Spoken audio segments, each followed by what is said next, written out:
여러분 안녕하십니까. 경제현장 오늘 시작합니다.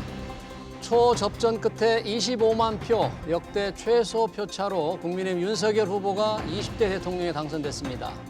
윤석열 당선인이 그려낼 새로운 대한민국과 경제, 사회를 비롯한 통합의 내일은 무엇인지 지금부터 2시간 동안 함께 하겠습니다. 유튜브 실시간 댓글로 의견 주시면 토론에 반영합니다. 일부를 함께 해주실 세 분 소개합니다. 배철호 리얼미터 수석 전문위원, 그리고 이종훈 정치평론가, 김민아 시사평론가입니다. 세 분 어서 오십시오. 반갑습니다. 네, 안녕하세요. 어제 개표 방송 보느라고 다들 잠을 못 주무셨을 것 같은데 여론조사 전문기관 리얼미터 저는 그게 궁금해요. 이 깜깜이 여론조사 기간에 국민들이 잘 모르셨을 발표가 안 되는 때 과연 여론조사 추이는 9일까지 어제까지 어떤 흐름을 보이고 있었을까? 회사마다 다를 텐데요. 그 블랙아웃 기간이 네. 공표를 못할 뿐이지 실시는 다 합니다. 예. 근데 문제는 이번 대선이 아주 독특한 블랙아웃 직전 들어가면서 동시에 유난단이라는 초대형 이벤트가 발생이 되었죠. 그렇죠. 그렇기 때문에 가뜩이나 이제 블랙아웃 기간에 네. 지지율이 과연 어떻게 되느냐. 이제 뭐 가짜 뉴스도 돌고 네. 그런데 유난 단일화의 효과는 또 어떻게 돼요? 그래서 유난 단일화의 효과의 방향과 크기에 따라서 승패를 충분히 가늠할 수 있을 것이다라고 그 전부터 쭉 왔었는데 그렇기 때문에 더 이제 궁금증은 더 높아졌죠. 네. 저희 조사에서 보면은 이재명 후보 지지율을 항상 지적되었던 문제가 문재인 대통령 국정평가보다 낮았다. 낮다. 그래서 결집이 안 됐다. 예. 그렇게 해석이 되었고 또 하나가 이제 플러스 알파가 좀채 터지지 않았다. 예.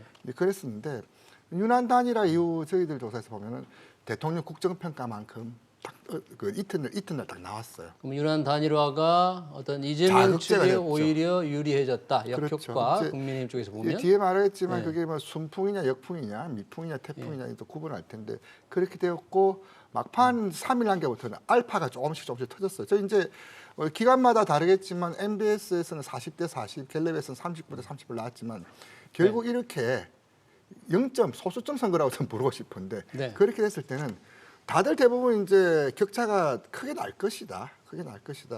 두 자릿수 날 것이다라고 뭐 국민의힘 측에서 계속 또 그랬잖아요. 했었지만 결국 그만큼 붙었다는 것은 그만큼 결집이 무섭게 보통 우리가 추세하지만 예. 추세를 만드는 힘은 기세거든요. 결집력이 있고 기소력이 쭉 올라왔었다. 근데 결국은 정권 교체라는 그 벽까지는 뚫지 못했다. 아, 계속 올라오고 있었는데 아주 무섭게 올라왔습니다. 선거가 조금만 더 뒤로 갔더라면 어떻게 됐을까요? 모를 일이었죠. 이종훈 평론가님은 어제 언제쯤 윤석열의 당선 저 정도면 뭐 확실하겠다 어떻게 느꼈어요? 대략 이제 언론에서도 이제 뭐 유력 뭐 이렇게 네. 이제 표기하기 시작한 게 이제 거의 그 90% 정도 개표 예. 갔을 때쯤이었죠. 그래서 대략 그때부터는 이제 뭐 이 좀 격차가 줄어들지 않을 것이다. 그런 이제 관측이 뭐 그 즈음부터 나왔던 그런 예. 그 상황인데 시간적으로 뭐 보면 제 기억으로는 대략 한 그 3시 정도, 새벽 3시 정도가 아니었나 그렇게 생각합니다. 네. 일단 지지율이 이게 바뀌기 시작한 건 뭐 12시 한 30분 정도 그때쯤부터 이제 바뀌기 시작했는데요. 그렇죠? 24만 7천 표. 저도 선거를 몇 차례 해봤습니다만 김민아 평론가님. 이런 초접전 어떤 걸 의미합니까 이게 도대체 24만 7천 표? 그 상당히 이제 묘한 수치입니다 이게. 이 역대 이제 이렇게 최소 격차에 이제 승부가 났다 이렇게 평가를 하지 않습니까? 그런 거 볼 때 이 숫자가 가지는 의미가 정말 적지 않다고 생각을 하는데요. 어쨌든 국민들은 이 정권 교체에 손을 들어줬다. 그건 분명한 사실입니다. 윤석열 후보가 어쨌든 당선이 됐기 때문에. 그런데 그럼에도 불구하고 이 최소 격차의 어떤 그러한 어떤 승점을 줬다라는 것은 윤석열 후보가 선거 기간에 좀 보여준 어떤 모습들 그리고 선거 기간에 했던 선거 캠페인에서 나왔던 얘기들, 어떤 비전들, 철학들 이것만으로는 조금 부족하다. 좀 더 많은 노력이 필요하다. 이런 것들이 좀 담겨 있는 그러한 숫자라고 보이고요. 이 구체적으로는 이제 과거에 이제 좀 이 보수 정당에 대해서 중도층 유권자들이 확신을 가지지 못한 부분들이 있었습니다. 이게 정권 교체가 필요하다고는 생각하지만 보수 정당이 이전에 뭐 예를 들면은 뭐 이전 정권에서 있었던 국정농단이라든가 탄핵이라든가 이런 것에서 좀 이 온 부정적인 영향으로부터 완전히 자유롭지 않은 건 아니냐 이런 의구심을 갖고 있었는데 그것이 좀 변화하고 있다라는 어떤 그러한 좀 믿음을 가지기 시작한 것이 이준석 대표가 탄생을 하고 또 윤석열 후보가 어쨌든 이 당 밖에서 이제 대선 후보로서 등장을 하게 된 거잖아요. 예. 그러면서 이 변화의 어떤 기류를 이 유권자들이 읽어냈던 것인데 네. 그런데 실제 이제 선거운동 기간에 들어가서는 윤석열 후보가 좀 중도를 공략할 만한 그러한 어떤 이 어법이라든지 어떤 그러한 정책이라든지 이런 것들을 충분히 보여주지는 못했거든요. 예. 그런 점에서 볼 때 유권자들은 정권 교체에 손을 들어줬지만 여전히 윤석열 당선인에게 좀 더 노력해서 좀 더 변화하는 그런 보수 정치의 모습을 보여달라고 주문하고 있는 것이 아닌가 이렇게 생각을 합니다. 저기 그와 관련해서 제가 또 한마디 좀 예. 보태자면 이번 선거를 굳이 네이밍 이름을 진다면 소수점 선거. 아, 소수점 선거. 아니, 앞으로 대선에서 다시 또 표차. 소수점 선거 나올 수 있을까 싶은데요. 예. 의미는 좀 간단해 보입니다. 격렬했다. 매우. 예. 후유증도 클 것이다. 음. 이 역시 매우. 그렇다면 무엇을 어떻게 해야 될 것인가라는 숙제 역시도 분명한 듯. 어쨌든 격차는 작았지만은 의미는 분명한 선거였다. 그렇다면 연대, 협치, 소통, 통합 이 화두는 그 역대 어느 선거에서도 중요했지만 이제 이 일을 방금 언급했던 그런 좀 다른 주제도 있지만 예. 그래서 앞으로 우리 사회의 방향, 우리 사회 가치까지도 가늠할 수 있는 매우 중요한 그런 숙제 역시도 분명하게 남겨준 선거였다. 그렇게 좀 평하고 싶습니다. 정말 소수점 선거라는 이제 새로운 말을 탄생시켰는데 김민호 평론가도 얘기했지만 정권 교체의 열망을 윤석열 당선인이 온전히 품어내지 못했다, 온전히 흡수하지 못했다 그러면 국민의힘 선거 캠페인, 선거 전략이 그다지 성공적이지 못했다. 뭐 이렇게 볼 수도 있는 거 아닐까요? 그렇게 봐야 되겠죠. 근데 사실은 이제 뭐 이번 같은 경우에 경선 과정에서부터 논란이 좀 많지 않았습니까? 예. 그래서 윤석열 후보가 갖는 어떤 상징성 뭐 그런 것이 상당히 있음에도 불구하고 경선 과정, TV 네. 토론 과정이라든가 그 경선 과정에서의 토론 과정이라든가 이런 것들을 통해서 사실은 국정에 대한 이해도도 너무 많이 떨어지고 또 뭐 기타 이제 그 가족 관련한 여러 가지 의혹들 이런 것들도 제기되고 이제 그랬었죠. 그래서 사실은 그 경선 과정에서 그런 그 국민의힘 자체 검증 이런 것들이 제대로 좀 이루어졌는지 그게 좀 의문입니다. 사실은 그게 좀 철저하지 못했기 때문에 그 부담을 그대로 본선 때 좀 안게 된 네. 그런 그 측면이 이제 분명히 존재하는 거고요. 네. 그런데 다른 한편에서는 결국 이제 그 윤석열 후보를 국민의힘 쪽에서 선택하게 된 것은 당원들 입장에서는 역시 이제 정권 교체에 대한 상징성 그게 일단 가장 크다 이렇게 이제 본 것 같은데 어제 이제 그 투표 결과를 놓고 보면 굉장히 좀 위험 변수가 많은 예. 그런 그 선택을 상당히 리스키한 선택을 그때 한 것으로 이렇게 봐야 될 것 같습니다. 예, 어떤 면에서 그 리스크 어떤 부분을 좀 들 수 있습니까, 특별히? 그러니까 조금 전에 말씀드렸듯이 이제 그 본선 때 이제 TV 토론 과정에서 이제 우리가 확인을 좀 많이 하지 않았습니까? 예. 그러니까 뭐 이재명 후보도 완벽하지는 않았다 하더라도 그래도 국정 전반에 대해서 어느 정도의 이해도는 보여줬는데 윤석열 후보 같은 경우에는 뭐 핵심 사안에 대해서 좀 구체적인 부분에 들어가면 특히 답을 잘 못한다든지 예. 또 잘 이제 이해를 못하고 있다든지 그런 이제 경우가 이제 여러 차례 발생했죠. 네. 이제 그와 더불어서 역시 이제 그 배우자 관련한 의혹들 그런 것도 계속 예. 이제 심화가 되지 않았습니까? 이제 그런 부분들을 말씀드리는 겁니다. 국민의힘이 뭔가 이 표를 다 제대로 흡수하지 못한 그런 측면도 있지만 거꾸로 또 본다면 지금 문재인 대통령의 지지율이 굉장히 높잖아요. 그 지지율을 이재명 후보가 훨씬 더 또 살리지 못하는 또 그런 한계를 보여준 측면도 양쪽에 좀 부족한 선거 전략을 꼽는다면 그런 한계도 좀 있지 않겠습니까? 우리 김민하 평론가님 어떻게 보십니까? 그렇죠. 이재명 후보로서 이제 두 가지가 문제인데 첫 번째로는 이제 문재인 대통령이 가지고 있는 국정수행 지지율만큼의 어떤 그 지지율을 이제 획득하지 못하고 있다라는 것은 사실 이제 국정수행 지지율을 물어보는 그 통계하고 그 다음에 예. 대선 후보의 이제 지지도를 묻는 통계 또는 득표하고 이 연관짓는 그러한 통계하고는 뭐 성격이 다른 거기 때문에 1대1로 비교하기는 어렵겠습니다만 하지만 어쨌든 이 여당 지지층을 충분히 다 흡수했는가 그건 의문일 수밖에 없는 게 이 문재인 대통령을 지지했는데 윤석열 후보를 지지한 그런 그룹들 그리고 어떤 인사들이 있었거든요. 그리고 굉장히 조직적으로 활동을 실제로 했습니다. 그렇다고 보면은 이 여당을 지지하는 지지층을 확실하게 흡수하지 못한 것은 이제 분명한 사실입니다. 그런데 여기에 있어서는 사실 이재명 후보로서는 이게 오히려 또 기회 요인이기도 했어요. 뭐가 기회 요인이었냐면은 어쨌든 정권 교체 여론이 큰 상황에서는 예. 문재인 정권에 대해서 이 새로운 어떤 이 문재인 정권 이후에 올 정권은 문재인 정권 시즌2가 아니었으면 좋겠다라는 마음들이 이제 반영됐던 게 정권 교체 여론이 컸던 거 아니겠습니까? 예. 그런데 이전까지의 이재명 후보의 리더십이라는 것은 어떻게 여겨졌냐면 이게 문재인 대통령과는 좀 다른 리더십이다라는 그런 개념들이 있었던 것이죠. 그래서 예. 이 민주당 지지층의 어떤 지지를 충분히 이끌어내지는 못한다 할지라도 중도층에게 있어서는 이재명 후보 특유의 나름대로 이제 성남시장도 하고 경기도지사를 하면서 쌓았던 어떤 경력이라든가 그리고 나름대로의 능력이라든가 그리고 성과라든가 이런 것들을 보여주면서 또 특유의 추진력 뭐 그런 것들 밀어붙이는 사이다 같은 모습 그런 걸 통해서 중도층 공략이 가능한 거 아니냐 이렇게 판단할 수 있는 지점들이 있었거든요. 그래서 이틀이 좀 유지가 됐다고 하면은 이 좀 일부 이제 좀 이 민주당 지지층의 그런 것들을 상실했다 하더라도 승부를 좀 더 이제 잘 걸어볼 수 있었을 텐데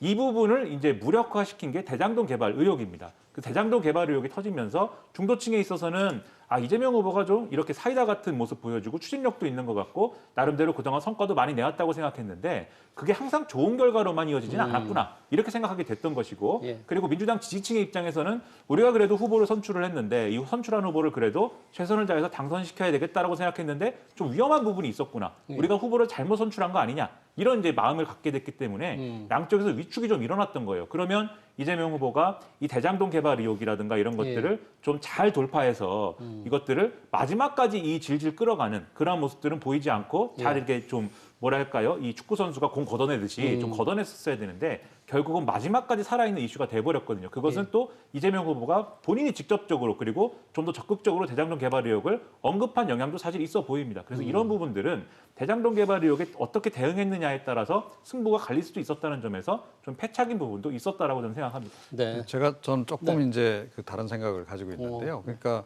이번에 이재명 후보가 득표한 그 저 정도의 득표율이라고 한다면 사실은 민주당 후보가 얻을 수 있는 거의 최대치에 가깝다. 저는 그렇게 생각을 합니다. 그러니까 과거 이제 그 기억나실지 모르겠습니다만 문재인 대통령이 처음 대선 출마했을 때 네. 심상정 후보가 중도 사퇴하고 또 그때 안철수 후보도 중도 사퇴하고 그런 식으로 이제 일종의 이제 단일화가 이제 이루어진 상태에서 박근혜 전 대통령하고 대결 과정에서 획득했던 이제 득표율이 48% 조금 넘긴 그런 정도였는데요.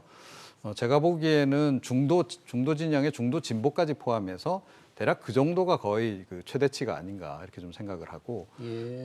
사실은 문재인 대통령 국정수행 지지율보다 이번에 좀 더 획득했잖아요.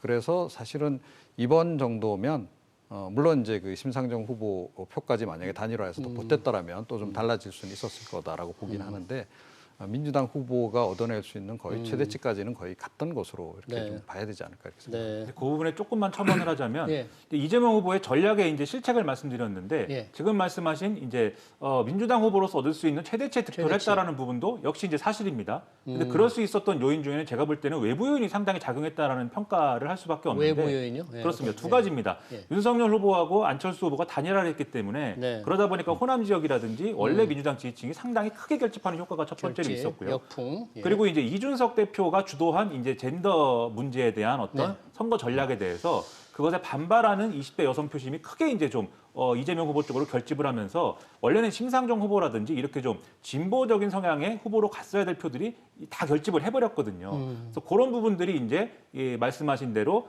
이재명 후보가 어떤 민주당 후보로서 얻을 수 있는 최대치의 득표를 한 요인이 될 수가 있었는데 예. 그런데 이게 또 사전에 전략을 잘 짜가지고 얻은 결과는 또 아닌 것 같아요, 제 생각에는. 그래서 그런 부분들이 이제 문제였다고 보이고 왜냐하면 플러스 알파가 더 있었으면 좋았겠다. 그러면 이길 수 있었지 않았겠느냐 이런 얘기가 될 수 있으니까요. 다만 막판에 그 정치교체 프레임을 가지고 나오지 않았습니까? 그러면 네. 다당제가 가능한 환경을 만들어야 되고 그다음에 그것이 가능한 여러 가지 제도적 개혁을 해야 된다라는 것을 가지고 나온 것은 제가 볼 때는 그것은 또 좋은 전략이었다고 보지만 예. 좀 더 그것은 일찍 나왔어야 됐다. 저는 그렇게 좀 생각을 하고 있습니다.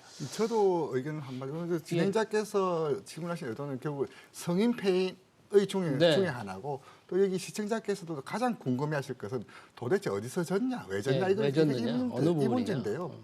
87년 체제 이후 지금까지 87년 선거는 빼더라도 지금까지 3번의 정권 교체와 3번의 정권 재창출이 있었습니다. 예. 이번이 이제 4번 했던 정권 교체가 됐는데요. 성공적인 정권 교체 사례와 왜 실패한 정권 교체 사례 뚜렷한 패턴이 있습니다. 즉 뭐냐면 전 정권과의 차별화의 성공. 차별화의 이를테면은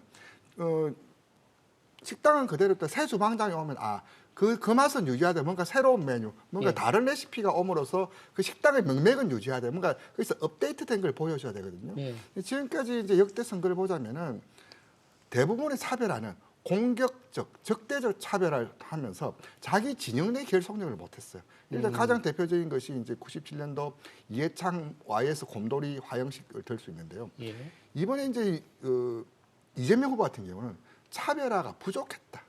과했다가 아니라 부족했다고. 부족했다. 그러면 이 새로 들었을 이재명 정부는 이전 문재인 정부와 무엇이 다르고 무엇이 더 기대치를 있을 것인가, 성과는 무엇이고 한계는 무엇인가에 대해서 좀 보여줘야 되는데 그래서 보여주지 못했다. 그 말년 없는 정부, 이 말이 사실 이재명 후보 입장에 굉장히 답답하게 작용했을 겁니다. 예. 왜냐하면은 새로 이제 출범할 정부는 그 이전 정부의 등을 밟고 올라갈 용기가 필요합니다.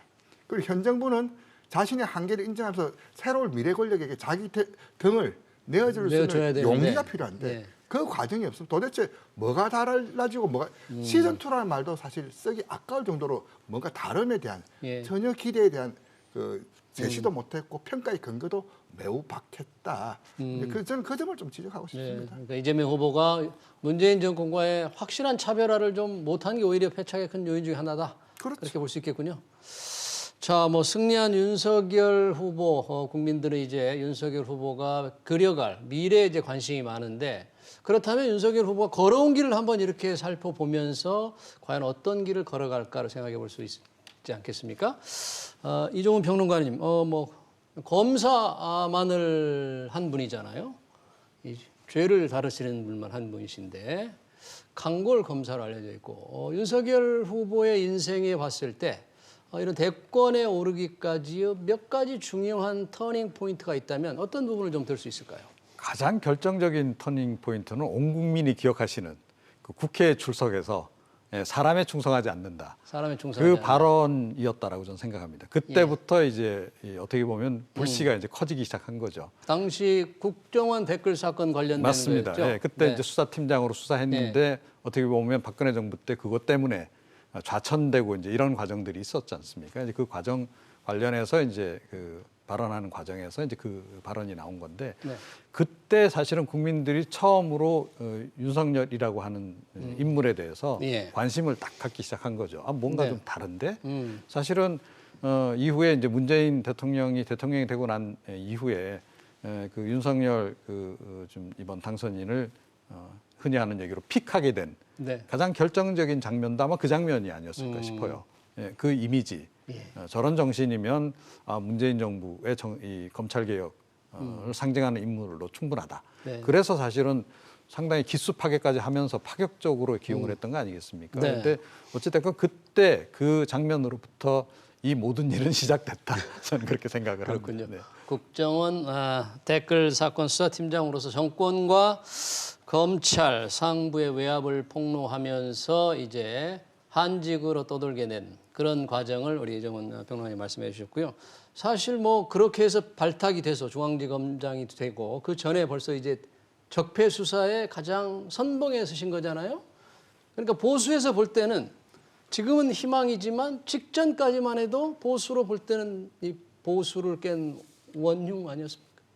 뭐 그렇게들 많이 평가를 해서 실제로 이제 윤석열 당선인이 검찰총장으로 이제 좀 지명이 되고 검찰총장 후보자로서 인사청문회에 가서 굉장히 많은 좀 곤혹스러운 일들이 있었죠. 그래서 나중에 이제 선거에서 등장하는 수많은 네거티브성 어떤 그런 소재들이 사실은 검찰총장 인사청문회에서 다 다뤄졌던 것들이거든요. 근데 그러면 그때 문제 제기를 그러면 누가 했겠습니까? 지금의 국민의힘 의원들이 했습니다. 예. 지금 뭐 이 윤핵관의 핵심이다라고 얘기하는 장제원 의원이라든가 이런 분들도 윤석열 당선인의 장모 관련 의혹 이런 것들 막 제기하고 그랬거든요. 네. 그런데 그런 것들을 또 의혹을 적극적으로 방어한 것이 또 여당 의원들이고 했기 때문에 지금의 상황에 비춰보면은 완전히 거꾸로 된 그런 상황들이 또 나왔던 거죠. 네. 그런데 이제 결정적으로 서울중앙지검장 시절에 쭉 이렇게 적폐 수사를 하면서 뭐 여러 사람들이 좀 곤욕스러워지기도 하고 심지어는 이제 스스로 목숨을 끊기도 하는 이런 좀 비극적인 일들이 있어서 보수 유권자들은 굉장히 이제 이 윤석열 당시 서울중앙지검장이 이 적폐 수사를 통해서 정치보복을 문재인 정권의 어떤 정치보복을 수행하고 있다 이렇게 굉장히 이제 여론이 안 좋았는데 그렇죠. 검찰총장이 되고 나서 또 조국 전 장관 관련 수사를 하면서는 완전히 이게 또 뒤집어졌습니다. 그러니까. 뭐 기억하시다시피 서초동 그에서 네. 촛불 시위를 많은 국민들이 하고 이러면서 완전히 이 윤석열 검찰총장을 또 지켜야 된다라고 하는 보수의 어떤 그런 유권자들의 목소리가 뭐 커지고 이런 상황이 되다 보니까 네. 사실은 윤석열 이제 당선인이 앞서 말씀하신 국정원 댓글 사건의 이제 수사와 관련돼서 상부의 외압을 폭로하고 좌천된 과정이 정말 이러한 모든 사건의 시발점이었다라고 하면 정말 어떤 트리거가 된 사건이라고 네. 한다면 결국은 이제 조국 전 장관 수사를 하고 그 여파를 온몸으로 받아내면서 이제 일어났던 일련의 과정들 그것이 결국 오늘날의 이 정치인 윤석열을 만든 가장 결정적인 사건이 아닐까 그렇게 생각이 됩니다. 네, 조국 전 장관과의 갈등 이후 조국 전 장관이 법무부장에서 물러나고 추미애 의원이 법무장관이 된 이후 또 추미애 의원의 이 강압과 윤석열 총장과의 갈등, 또 이 윤석열 총장을 정치인으로 만들어가는 굉장히 중요한 단계 아니었겠습니까? 맞습니다. 조국 전 장관이 네. 불을 질렀다면 추미애 장관은 기름을 부었죠. 저는 아까 이종원 박사님 검찰은 국민에게 그 대목인데 네. 저는 그때 국정감사에서 검찰총장은 법무부 장관의 부하가 아닙니다. 사실 거기서 반문정서라는 그 강력한 상징 자산이 거기서 형성되었던 거죠. 예. 그 이후 이제 일련했던 추윤 갈등, 사실 추윤 갈등이 그 윤석열 전 그때의 총장을 사실 후보로 만든 반문자산을 만든 결정적인 어떤 모티브였거든요. 그 장면을 저는 꼽지 않을 수밖에 없죠. 네. 그 당시에 본인을 정치인 윤석열을 생각이나 했을까요? 그 당시에? 전혀 생각 안 했죠. 예. 그 시점엔 전 생각을 안 했을 거다라고 예. 봅니다. 근데 이제 외부에서는 그때부터 이제 특히 보수 진영 중심으로 해서 예. 뭐 이제 부글부글 끓으면서 뭐 윤석열 그 대망론 같은 예. 것들이 막 성장을 좀 하고 있었는데 뭐 다 기억하시겠지만 처음에는 뭐 굉장히 선을 긋고 그러지 않았습니까? 그런데 이제 이게 점점점 이제 시간이 지남에 따라서 입장이 조금씩 이제 변화가 됐고 결국은 이제 검찰총장을 그만두는 이제 그런 과정들이 있었는데 그 아마 본인도 그 시점에는 아마 좀 실존적인 고민을 좀 했을 것 같아요. 내가 과연 정치에 맞는 사람일까? 예. 예.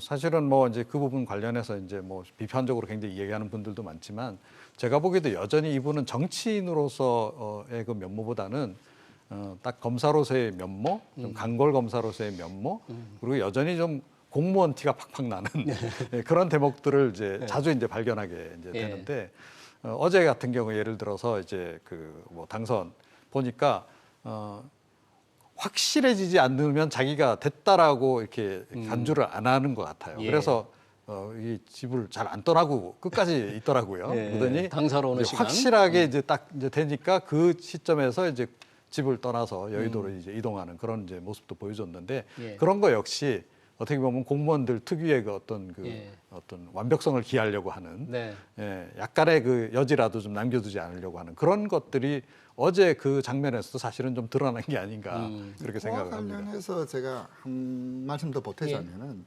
윤석열 아까 이재명 후보의 패인을 진단했더라면 성인을 진단하는 그 승리의 원인. 한데 가만히 보시면은 지난 2020년 총선 때 미래통합당이 정당 명부에서 34%를 득표했어요.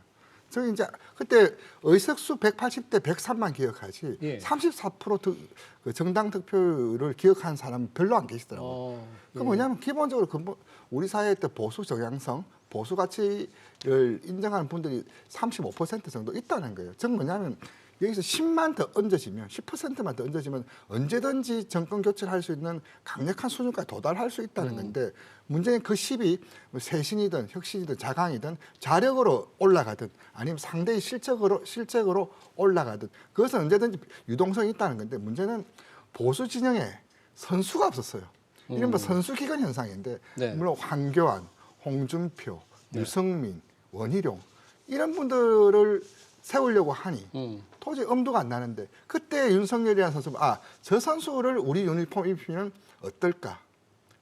그때 이제 묘한 시점에 여론조사를 하는데 가장 높게 나타났어요. 네. 그 당시 검찰총장을 세상에 야당의 후보로 여론조사를 투입했더니 일거에 다 제쳐버리고 우뚝 서버렸어요. 내일은 빼달란 말도 적극적으로 하지 않았어요. 근데 그게 그렇게 제일, 이제 추윤 갈등이 격화될수록 윤석열은 자꾸 소환될 수밖에 없었고 윤석열의 어떤 존재 가치라는 게 여론조사에서 눈덩이처럼 커져가니까 결국 이제 그때 이제 국민들 윤석열이라면 선수로 내세워 충분한 경쟁력이 있겠구나. 근데 윤석열 후보도 당연히 그때 고심이 깊을 수밖에 없는데 어찌 보면 그 시점이 오늘의 어떤 흐름 결과를 만든 어쩌면 결정적인 순간 아니냐. 저는 또 그렇게 또 부연하고 싶습니다. 그렇게 해서 승리한 원인을 조금 더 그러면 구체적으로 한번 좀 살펴 들어가 보면 김연아 평론가님, 만약에 연령별로 보거나 성별로 봤을 때 어떤 승패의 어떤 중요한 포인트가 됐던 부분, 뭐 2대 남, 2대 여의 차이라니 어떤 부분이 가장 좀 특징적이라고 할 수 있습니까? 이게 뭐 여러 가지 평가가 가능하겠습니다만 지금 말씀하신 이제 연령대별 또는 지역별 이제 지지율을 가지고 이제 얘기를 하면은 결국 이제 그동안의 이전까지의 보수 표심이라는 거는 이제 주로 이제 고령층의 지지를 가지고 이 30, 40대의 진보적인 표심 플러스 이제 젊은 층이 얼마나 그러면 진보적인 어떤 그러한 성향을 표심을 드러내느냐 여기에 따라서 좌우됐다라고 평가할 수가 있을 텐데 분명한 건 윤석열 후보가 이 고령층에서의 이제 전폭적인 지지를 받은 건 이번에도 이제 분명한 사실입니다. 이건 보수 정치 이제 전형성이라고 볼 수가 있겠는데 그런데 20대에서는 물론 성별로 갈리긴 합니다만 20대에서는 어느 정도 그래도 상당한 득표를 받았어요. 그리고 지난 재보궐선거에서도 20대 남성의 경우에는 전폭적으로 보수 정치에 대해서 기대를 거는 모습들을 보여주지 않았습니까? 그래서 이런 부분들이 상당히 이제 좀 주요했다라고 볼 수 있는 거고요. 그리고 특히 지역별로 보면은 이제 충청권에서 이 윤석열 이 당선인이 어쨌든 이제 그 부친이 또 이제 충청권 출신 인사이고 또 이제 집성촌이 또 있다 뭐 이런 얘기를 하면서 충청권 인사로 본인이 이제 설명을 한 부분이 있어서 이렇게 충청도의 어떤 그러한 좀 대망론에 불을 붙인 측면이 있어서 충청권에서 민심을 얻은 부분이 하나가 있는 것 같고 그다음에 호남권에서 어쨌든 두 자릿수 득표를 했거든요. 이런 요인들을 다 종합을 해보면 지역에서도 그렇고 연령대별로도 그렇고 그 폭 자체가 엄청나게 크진 않았지만 적어도 이러한 조합을 해볼 때는 이 어떤 이 지지의 분포상 좀 이렇게 유리한 고지를 점했던 것은 또 분명한 사실이다라고 볼 수가 있는 그런 조건들이 있었다고 생각합니다. 저는 2대 남, 2대 여의 득표율 차이가, 지지율 차이가 이렇게 큰가 좀 놀라우면서 이것도 심각한 문제다. 남성과 여성 20대들 도대체 어떤 게 이렇게 이런 차이를 불러왔을까? 이걸 어떻게 이 화합을 할 수 있을까 하는 걱정도 좀 들어요. 네, 그렇습니다. 근데 이제 원인을 따지자면 그러니까 2대 남, 2대 여로 다 갈리게 된 결정적인 그 원인을 제공한 것은 사실은 국민의힘이죠. 그러니까 뭐 윤석열 후보의 약간 아재 이미지 뭐 이런 거에 더해서 이제 이준석 대표가 사실은 불을 많이 질렀죠. 여성가족부 폐지. 예, 뭐 그런 것을 비롯해서 하여튼 평상시 워낙 또 좀 약간 그런 반페미니스트적인 그런 발언들이 좀 과거에 많이 있었기 때문에 그런 것들 때문에 이제 그 이대녀들은 좀 이제 약간 기피하고 관망하고 그 대신에 이제 이대남들은 또 굉장히 환호하면서 몰려드는. 근데 그게 초기에 사실은 이제 그 윤석열 그 당선인의 어떤 그 핵심 지지세를 형성하는데 굉장히 보탬이 됐던 거죠. 근데 제가 보기에는 이게 이제 선거 후반으로 가게 되면 전략을 조금 바꿔야 된다라고 좀 봤거든요. 약간 수정을 해서 이대녀들도 한 명이라도 더 포섭하는 그런 쪽으로 움직였어야 되는데 이대녀 공략을 좀 더 했어야 된다. 그런데 결국 이제 그거를 이제 못 해낸 거고요. 뭐 의도적으로 그랬는지는 잘 모르겠습니다만. 아니면 선거 전략상 그거를 약간 놓쳤을 수도 있다라고 보는데 그 반면에 이제 그 민주당 쪽은 그 점을 잘 포착을 했죠.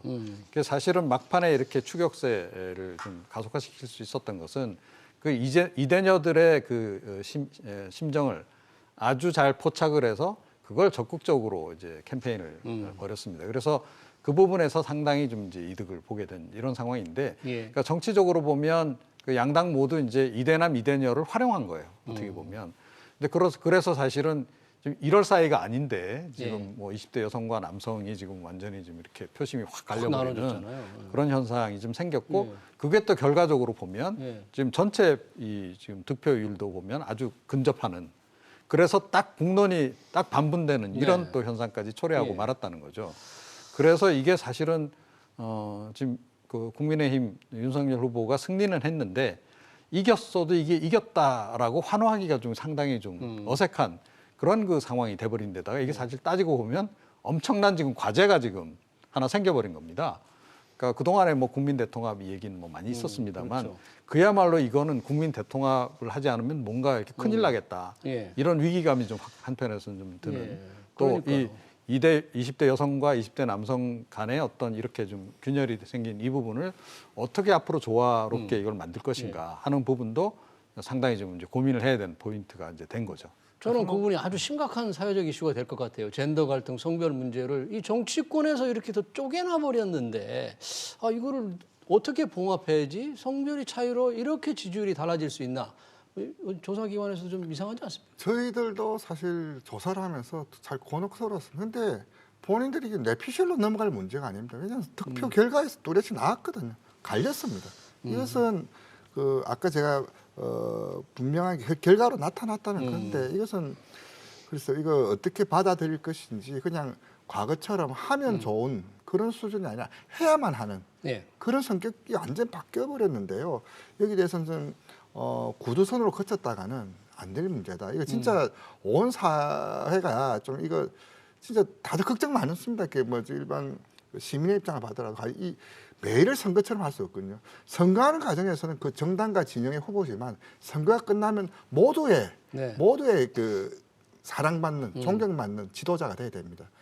시각을 넓혀야 되고요, 마음을 넓혀야 되고, 기도 넓혀야 되고 그것부터 해야 됩니다. 이게 그냥 거치레로 했다가는 큰일 날수 싶습니다. 그러니까 인식을 좀 바꿀 필요가 있어 보입니다. 윤석열 당선인도 그렇고 예. 이준석 대표도 그렇고 국민의힘이라는 정치 세력의 차원에서도 그런데 이게 사실 엄밀히 우리가 얘기를 하면 윤석열 후보도 그렇고 이재명 후보도 그렇고 선거 기간에서는 이 젊은 여성들이 마음 놓고 표를 던질 수 있는 그러한 요인들을 갖추고 있는 후보들은 아니에요. 특히 이제 윤석열 당시 후보는 이준석 대표가 사실상 제안하다시피 한 그러한 이제 젠더 갈라치기식의 그러한 정치 전략을 어쨌든 수용을 한 것이었고 예. 이재명 후보는 여러모로 과거에 여러 가지 이제 스캔들이랄지 뭐 형수 욕설이라든지 뭐 이런 전제가 있다 보니까 네. 이 마음 놓고 지지할 수 없는 상황에서 20대 여성들의 표는 공중에 붕 뜬 상태였을 수밖에 없는 건데 네. 이분들이 굉장히 이 절박한 심경에 놓일 수밖에 없었던 그런 조건들이 있습니다. 예. 이 이종훈 평론가님 말씀해 주신 대로 이 이준석 대표가 과하게 이것을 밀어붙인 것을 윤석열 후보가 그냥 수용하는 과정이 있었고요. 그것에 대해서 저러한 식의 어떤 젠더 갈라치기식 어떤 전략이라는 게 우리 사회 정치에 우리 정치의 어떤 메인스트림이 돼서는 안 된다라고 하는 그러한 우려가 상당히 커진 상황이었고 여기에 더해서 결정적인 어떤 방아쇠가 될 수 있었던 사건이 이재명 후보 진영의 이재명 후보의 선대위에 박지원 씨라고 하는 N번방 네. 사건을 추적했던 활동가가 결합을 한 사건이었어요.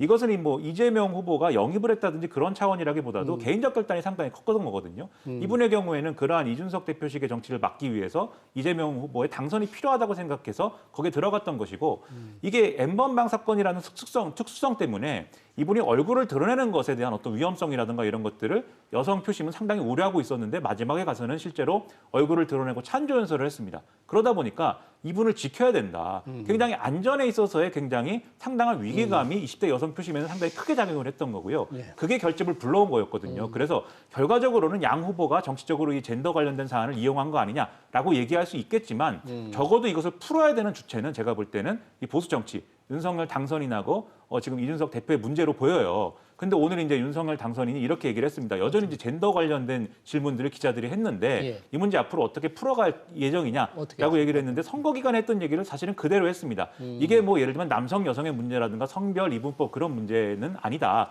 그리고 선거 과정에서 젠더 갈라치기 안 했다. 이것은 그렇게 구분하기보다는 개개인이 겪는 어떤 불평등의 문제를 어떻게 풀어줄 것이냐를 개별적인 사안으로 우리가 해결해야 된다라고 본다라고 얘기를 했는데 이런 태도로는 이러한 갈등을 앞으로 치유하고 통합해 가기에는 조금 부족해 보입니다. 그래서 지금 이렇게 여러 분들이 우려를 하고 있기 때문에 이러한 우려를 좀 귀담아 들으셔가지고 앞으로는 국민 통합을 진정으로 이룰 수 있는 방향의 어떤 그런 인식의 전환을 이뤄내야 될 필요가 있지 않은가라고 저는 생각을 합니다. 사실 이 부분은 조금 논의를 좀 확대해서 좀 심층적으로 좀 해야 될 필요가 있다라고 봐요. 그러니까 지금 이제 우리 사회 경제적으로 굉장히 지금 이슈가 되고 있는 초저출산 문제라든가 또 이 뭐 결혼을 기피하는 현상이라든가 이런 문제가 더 가속화될 가능성이 좀 상당히 높지 않나 이런 생각을 해요. 그러니까 저희 집에도 이제 이대남도 있고 이대녀도 있고 이제 그런 그 상황인데 특히 이제 저희 딸이 이제 3대녀가 됐네요. 그런데 이야기를 들어보면 그 굉장히 남성에 대해서 기본적으로 이렇게 불신 같은 것들이 딱 깔려 있더라고요.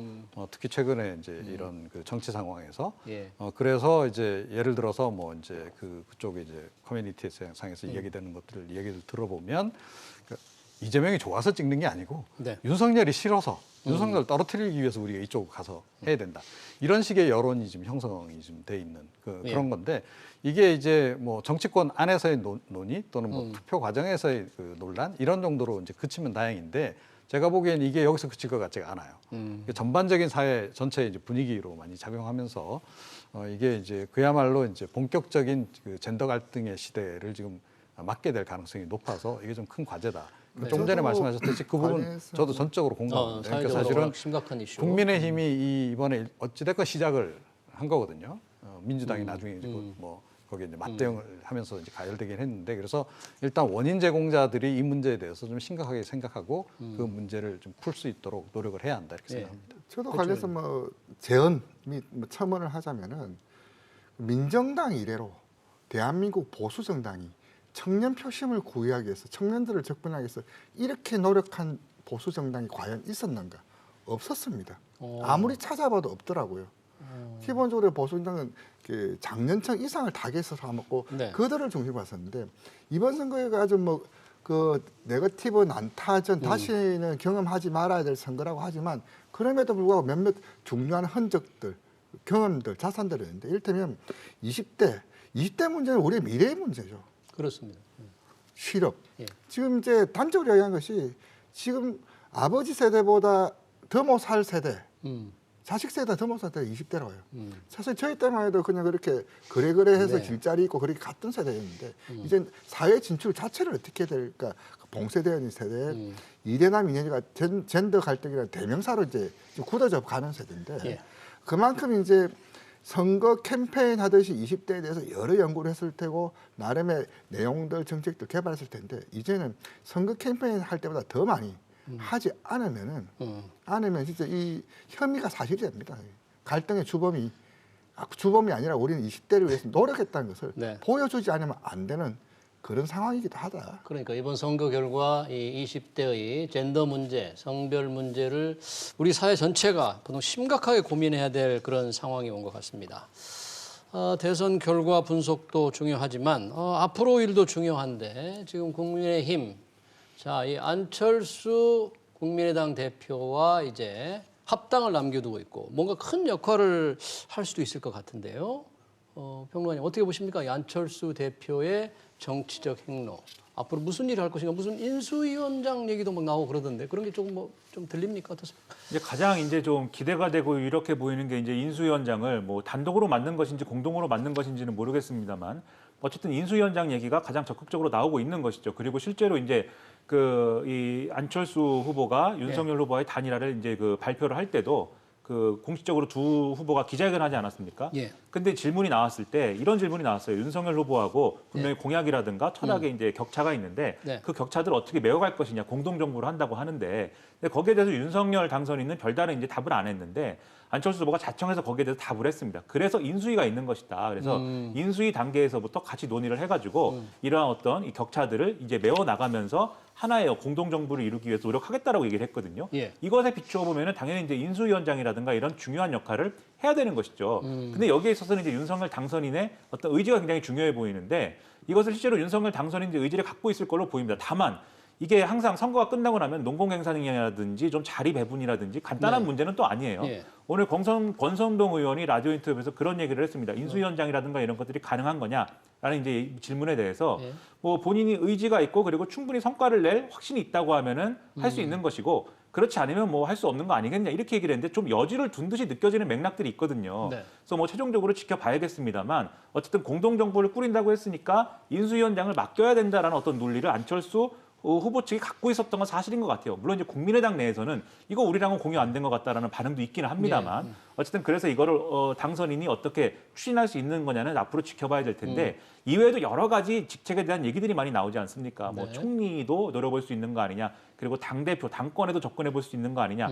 근데 당권 문제는 합당이 전제되어야 되고 그거와 관련돼서는 이준석 대표와의 협의가 필요한데 두 사람이 또 아마도 이 이후의 과정에서 굉장히 견제하고 이후의 어떤 지방선거라든가 그리고 그 이후까지 과정을 전제하고서는 경쟁 관계에 놓일 수밖에 없을 거예요. 상당히 삐걱거리는 그런 과정이 있을 것이고 그다음에 이제 총리와 관련돼서는 국회에 협조가 필요한 거 아니겠습니까? 그럼요. 다수당의 인정을 협조가 받아야 필요한 되는데. 건데 그 부분이 매끄럽게 될 수 있을 것이냐 이것도 미지수여서 이런 복잡한 난맥상을 풀어나갈 수 있는 정무적 능력을 또 윤석열 당선인이 발휘할 수 있는 것이냐 주변 사람들이 그러한 것들을 뒷받침해 줄 수 있을 것이냐 앞으로 굉장히 시험대에 오른 상황이다라고 볼 수가 있겠습니다. 당장 지방선거가 6월 1일이지 않습니까? 불과 얼마 남았기 때문에 당대당, 국민의당, 국민의힘 통합 이후에 이준석 대표, 안철수 대표 상당한 이 뭔가 협조도 필요하지만 경쟁 관계가 될 것 같아요. 안에서 들어오면. 네, 그럴 수 있습니다. 그러니까 결국은 이제 공천 예. 관련한 이제 다툼이 되겠죠. 그러니까 국민의당 쪽 그 당원들은 뭐 가능한 한 자기네들이 그 지방 선거 때부터 네. 공천을 많이 받기를 원할 것이고 지역 단위에 가게 되면 지금은 이제 뭐 국민의당도 있고 국민의힘도 있고 당협위원장들이 있고 이제 그렇게 벌써부터 이제 선거운동 시작해서 뭐 활동하는 사람들도 있고 이제 그런 상황인데 이게 이제 교통 정리를 어떻게 하느냐의 문제 또 결국은 이게 이제 약간의 지분 배분이 되는데 네. 국민의당 출신에게 얼마를 주고 국민의힘 출신이 얼마를 차지할 거냐 또 이제 보면 그 출마 대상지 가운데도 좀 그야말로 요지가 있고 아닌 데가 있고 뭐 네. 이러니까 이게 굉장히 계산법이 이제 복잡해지는 거죠. 이거를 이제 전체적으로 조율해내야 되는 이제 그런 이제 문제가 있는 것이고 예. 그 부분에서는 결국은 상당한 힘겨루기가 진행될 수밖에 없다. 그래서 지금 이제 그 제가 보기에는 안철수 좀 대표가 네. 뭔가 하여튼 모종의 좀 이면 합의를 했을 가능성이 높지 않나 이렇게 윤석열 생각합니다. 당선인과. 예, 네. 그렇습니다. 그렇지 않고는 그렇게 막판 단일화에 응하지 않았을 가능성이 높다. 그래서 조만간 뭐 그게 좀 서서히 윤곽을 드러낼 것 같긴 한데, 예. 하여튼 뭔가 그것에 기반해서 지금 그 인수위 구성 문제도 지금 예. 논의가 되고 있는 게 아닌가 이렇게 생각을 합니다. 예. 뭐 당 얘기가 나와서 그러는데 안철수 대표, 국민의당 안철수 대표와 과연 무슨 일을 할 건지 굉장히 중요한데 이 유세기간 내내 문제가 됐던 대장동 있지 않습니까? 대장동의 사건은 지지율에 결과적으로 최종까지 어떤 영향을 미쳤습니까? 마지막 날 직전에 아주 굉장히 그 민주당에서 아주 공격을 세게 했잖아요. 어떻게 영향을 미쳤습니까? 대장동 이슈는 서로가 장군멍군한 이슈이기 때문에 한쪽이 오롯이 뭐 덕을 보지는 않았어요. 그렇습니까? 문제는 국민들이 이번 선거 그냥 녹취록 선거, 파일 선거 그렇게 가버렸는데 여야 모두 공범입니다. 한쪽만을 탓할 수는 없고요. 서로가 이제 녹취록 한 구절에 김만배가 이런 말했는데 아니네 이런 말 들어봤어 이런 말 했다는데 그렇게 살라미처럼 예. 계속적으로 나오는 서로가 이제 자기한테 유리한 것들 선택적 인용하는 온 국민을 대장동 배심원으로 만든 선거예요. 그러니 빨리 이 문제는 국민적 공분은 높아가는데 선거 국면 때문에 응거주춤 양정당이 못한 측면이 있었는데 이 문제 빨리 털어야 됩니다. 이것은 지지율에 이런 문제가 아니라 그 상식을 바로 세우는 거죠. 그러면 이제 선거가 끝났기 때문에 이제 털어야 될 텐데 터는 절차. 이재명 후보는 특검을 하자고 토론 기간 중에 지속적으로 윤석열 당선인에게 특검합시다 계속 요구를 했잖아요. 근데 윤석열 후보 당시 명확히 답변 안 하신 것 같아요. 특검 가능성 있을까요? 어떻게 보십니까? 결국 이제 양자의 합의가 필요한 거 아니겠습니까? 예. 국민의힘도 그렇고 이제 더불어민주당도 그렇고 특검을 하자라는 게 뭔가 합의가 돼야 이제 되는 건데 그동안엔 논의가 없었던 것은 아니죠. 특검의 범위 그리고 누가 그러면 특검 추천권을 갖는 거냐 이런 문제를 둘러싸고 상설 특검이냐 별도의 특검법이냐 네. 별도의 특검법이라면 뭐 어디서부터 어디까지냐 부산저축은행 사건에 들어가는 거냐 마는 거냐 예. 논란이 많았는데 이게 자연스러운 과정을 거쳐서 뭔가 마무리될 가능성은 저는 크지 않다고 생각을 합니다. 왜냐하면 일단 윤석열 당선인의 태도가 특검에 우호적이지 않아요. 왜냐하면 물론 이제 여러 차례 특검을 수용하겠다라고 밝히긴 했습니다만 막판에 가서 이재명 후보가 그 토론 중에 막 제안했던 아주 다그쳤죠. 예, 그렇죠. 하자. 즉흥적으로 제안했던 거에 뭐 명확히 답을 안 한 거를 네. 넘어서서 다음날 유세에서 이렇게 얘기를 했어요. 윤석열 당선인, 그러니까 윤석열 후보가 집권을 하게 되면 검찰이 대장동 문제는 엄정하게 수사를 할 것이다. 그러면 자연스럽게 시스템에 의해서 다 밝혀질 것인데 지금 여당이 이렇게 특검을 하자고 주장을 하는 예. 것은 자신들이 정권을 잃은 후에 국회가 통제하는 특검을 통해서 리스크를 줄이기 위해서 검찰의 수사에 그러기 위해서 의도를 갖고 하는 것이기 때문에 그렇기 때문에 진정성이 없다. 이렇게 격하해 버렸거든요. 그 연장선에서 판단을 하면 지금도 사실은 윤석열 당선인의 입장은 좀 동일하지 않을까라는 생각이 들어요. 다만 특검 협상이라는 거는 윤석열 당선인이 하는 게 아니고 국민의 힘이 이제 하는 것이니까 그 이후에 추이는 좀 이 정치는 생물이라고 하니까 네. 지켜봐야 되겠고 네. 더불어민주당의 입장에서도 쉽게 얘기하기가 좀 어렵습니다. 오늘 보니까는 물론 이제 특검이 필요하다라고는 얘기는 하고 있지만 결과적으로 이재명 후보는 대선에 졌잖아요. 그렇죠.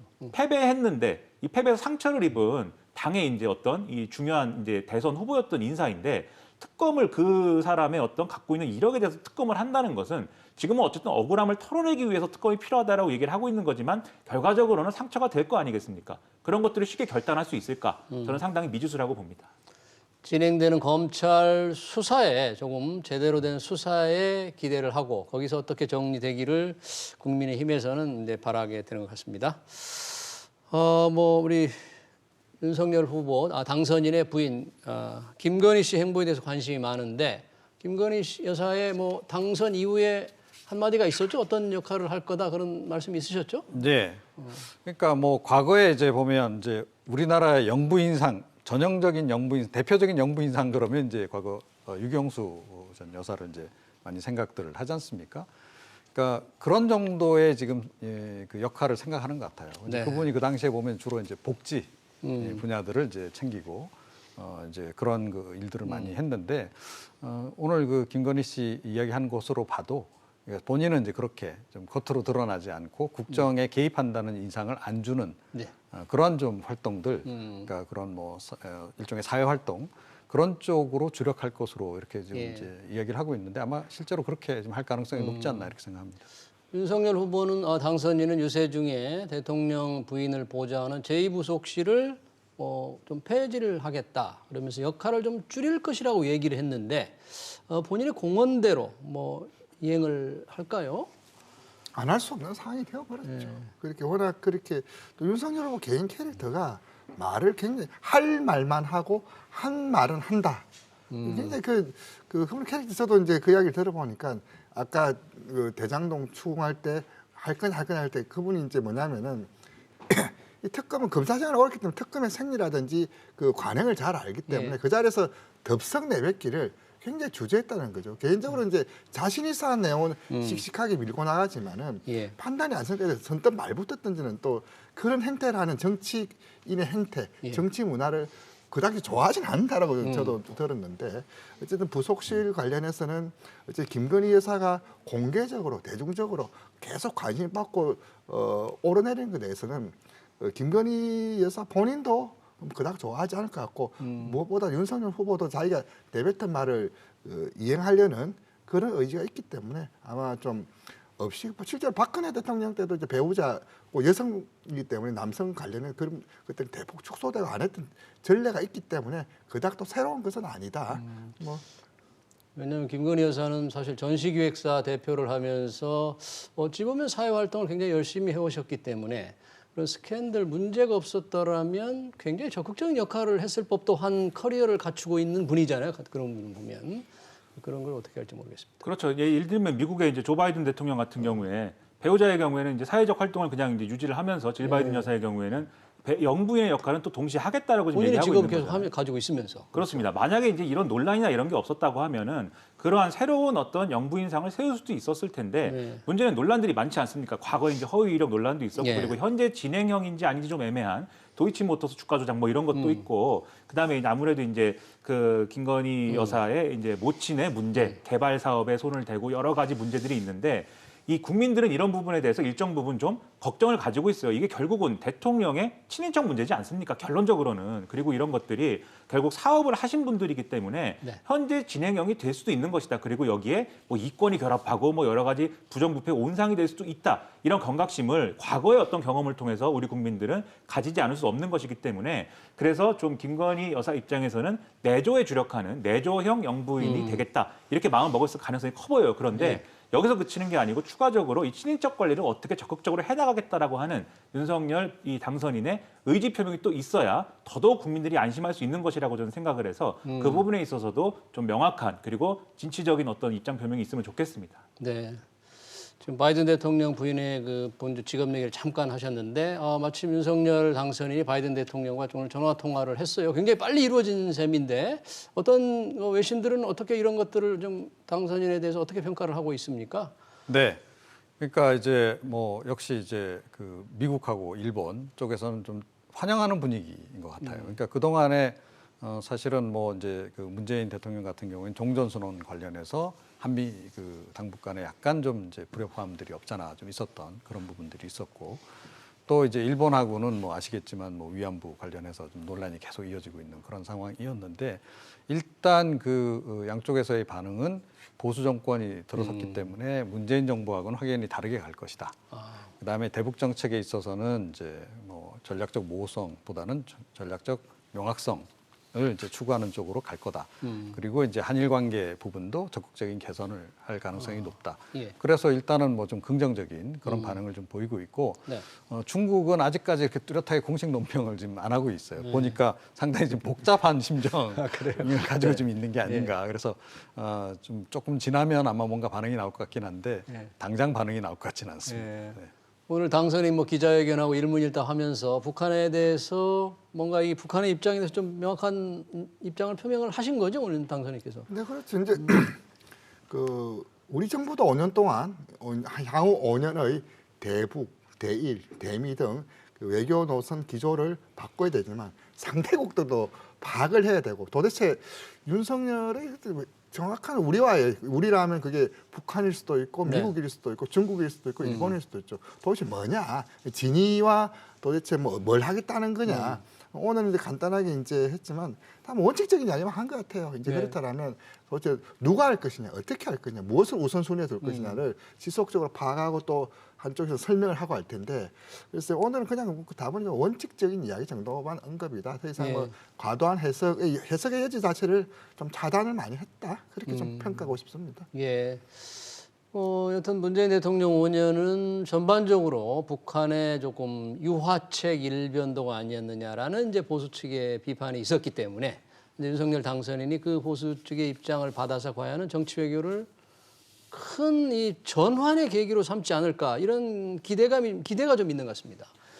그렇습니다. 이제 뭐 윤석열 당선인은 오늘도 얘기했는데 이제 힘에 의한 평화 이렇게 표현을 했어요. 그래서 북한이 명확하게 이제 비핵화와 관련된 진전된 사안을 가지고 이제 접근하지 않으면 여기에 대한 어떤 보상 이런 것들은 없는 거다. 뭔가 이렇게 제재를 일부 완화해 준다든지 예. 이런 것들은 선제적으로 하지 않는다라는 입장을 분명히 하고 있고, 예. 그리고 대외 정책에 있어서도 그동안 이제 이 대미 관계, 그래서 한미 동맹을 강화한다고 하고 일본과의 관계도 적극적으로 풀자고 하고 있는데 네. 이게 그런데 예를 들면 문재인 정권에서도 뭐 한미 동맹을 뭔가 훼손해야겠다라든지 일본하고 관계 개선을 하지 말아야겠다 이렇게 마음을 먹어서 뭐 이렇게 관계가 안 좋아진 건 예. 아니거든요. 그러한 맥락이 있는 거고 대외 관계에 어떤 어려움들이 있었기 때문에 이제 그렇게 기결된 것이기 때문에 네. 그건 이제 좀 전문가들의 조언이나 이런 걸 들어서 우리 외교가 중심을 가진 외교, 분명히 가치 지향이 있어서 그러한 가치 지향을 중심에 놓고 동맹국과의 관계 설정 그리고 주변국과의 관계 설정을 하는 그러한 외교를 구현하는 게 지금 신냉전 시대로 들어가는 초입에서는 필요하다고 보이고요. 예. 대북 관계는 그래서 이 조만간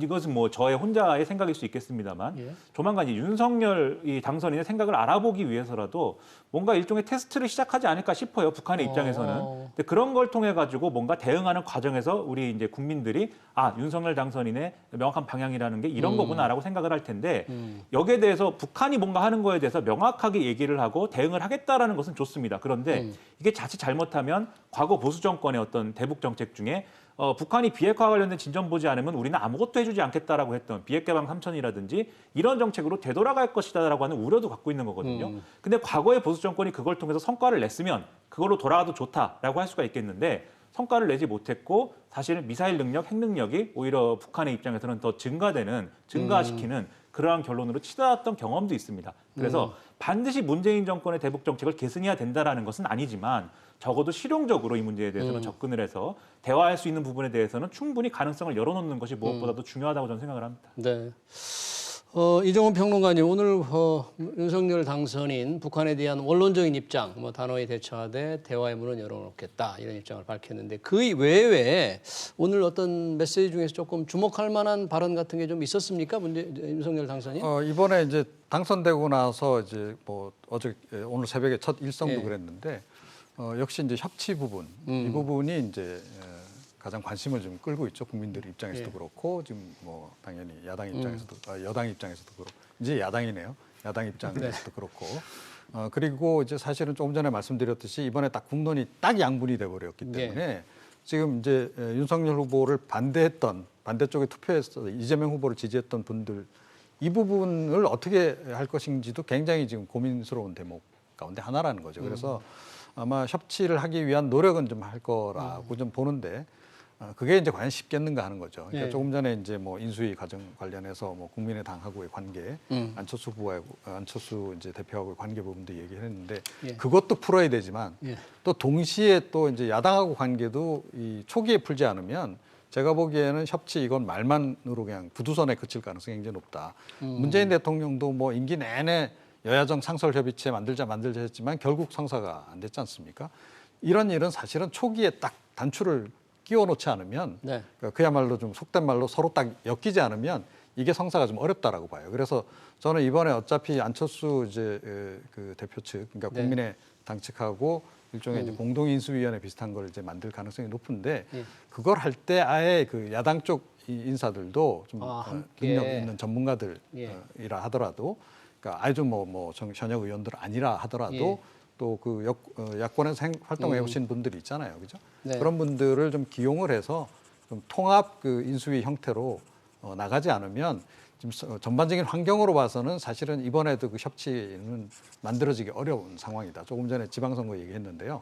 곧바로 지방선거로 이제 접어들기 시작하면 그렇죠. 다시 이제 이거 뭐 사실은 협치 말만 하고 그냥 넘어갈 가능성이 높다 이렇게 생각합니다. 이 부분 관련해서는 예. 오늘 윤석열 당선인 얘기가 상당히 이제 말씀하신 부분에 대해서 협치라든가 국민 통합에 대해서 상당히 많은 부분 할애해서 이제 얘기를 했는데요.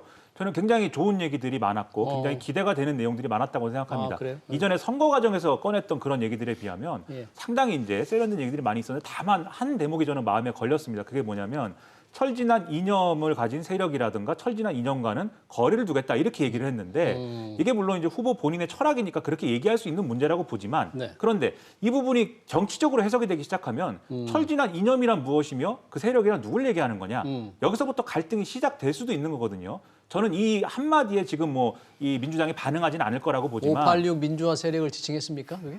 뭐 그걸 정확히 알 수가 없는 예. 거죠. 알 수가 없으니까 예. 오히려 이거나 저거냐. 예. 그리고 이게 윤석열 당선인 혼자만 얘기하면 모르겠는데 주변에서 얘기하기 시작하면 갈등이 될 수가 있어요. 이런 얘기는 좀 신중하게 하는 게 좋겠다 이런 생각입니다. 네, 잘 알겠습니다. 윤석열 당선인의 당선 배경 그리고 향후 과제에 대한 일부 토론을 여기서 마치겠습니다. 지금까지 김민아 시사평론가 그리고 이종훈 정치평론가, 배철호 리얼미터 수석 전문위원이었습니다. 세 분 수고 많으셨습니다. 고맙습니다. 감사합니다. 네.